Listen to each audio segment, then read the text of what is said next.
Бисмилlah, альхамдулиллах, вассалату вассаламу аля расулиллах, ва аля алихи ва сахбихи ва нуаля. Ама ба'д.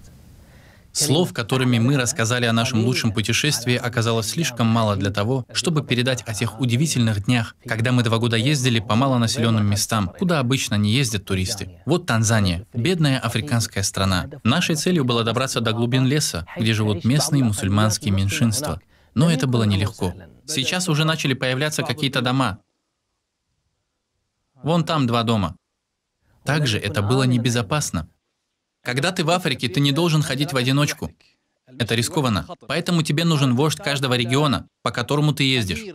Вот здесь с нами находится вождь этой местности, и именно он возьмет нас с собой. Если ты пойдешь без него, одни люди увидят, что мы чужаки, и они могут убить тебя. И он тот, кто будет тебя защищать и гарантировать безопасность. Когда ты в Африке, ты чувствуешь себя так, словно попал на другую планету.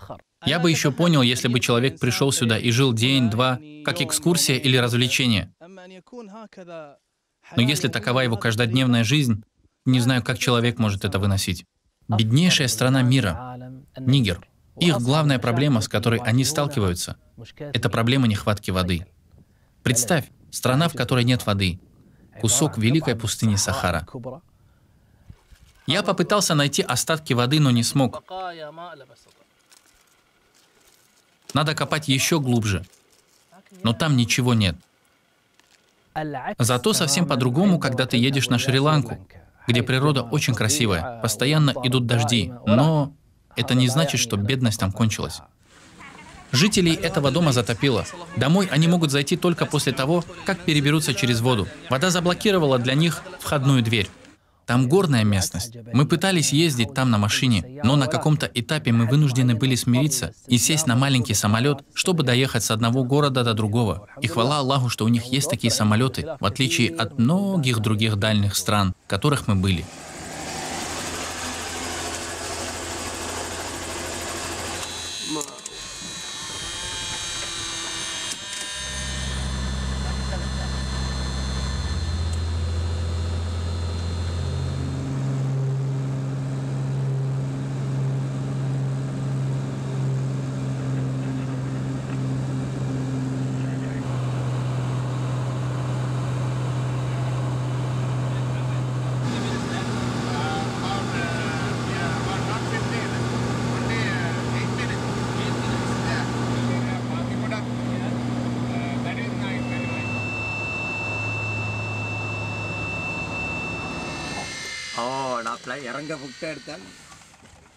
Что касается Чада, то там у нас была ясная цель – доехать до беженцев из Центральноафриканской Республики, бедных людей, которые покинули свою страну из-за этнических чисток.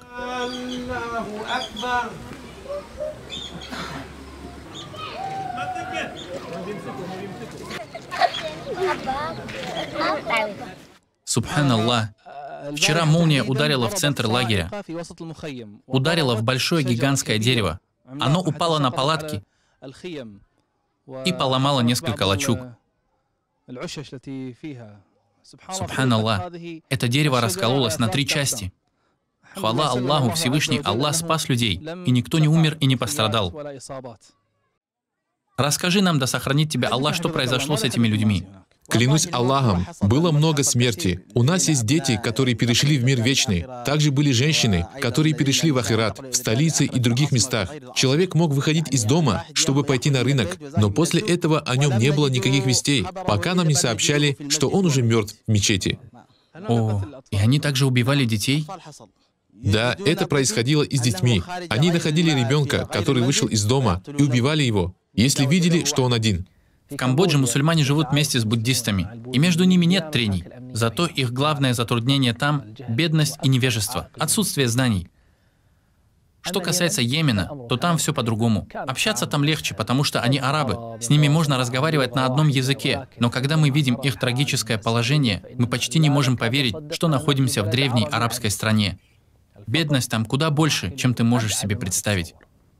Да сохранит тебя Аллах, у тебя такой низкий потолок. Да, низкий, это из-за ветра. Из-за ветра? Да, из-за ветра. Ветер очень сильный. Жизнь здесь тяжела. Полна разными трудностями.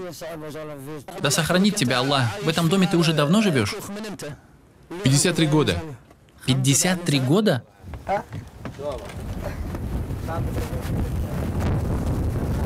С Сомали у нас была проблема, как туда добраться. Даже после того, как ты туда доедешь, тебе нужно будет ехать дальше, в отдаленные регионы этой страны, чтобы попасть туда, где живут люди. Но когда ты все-таки доедешь до места назначения, ты увидишь удивительные вещи. Да, клянусь Аллахом, будь уверен, Сомали не похожа на какую-либо другую страну, в которой ты был.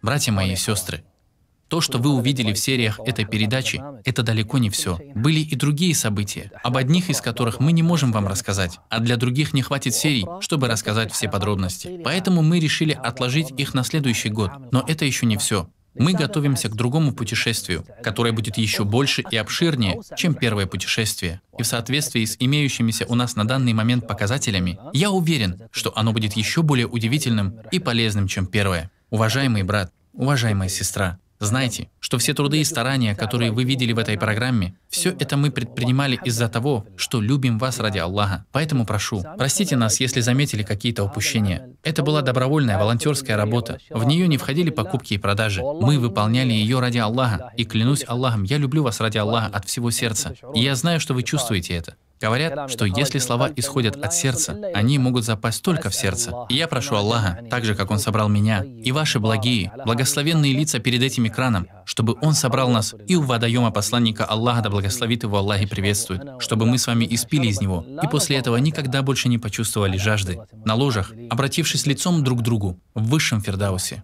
Клянусь Аллахом, я мечтаю об этих мгновениях и хорошо думаю о Всевышнем Аллахе, что Он простит нас и предопределит нам это благородное и благословенное собрание. Я прошу об этом Аллаха для себя, для вас и для тех, кого вы любите.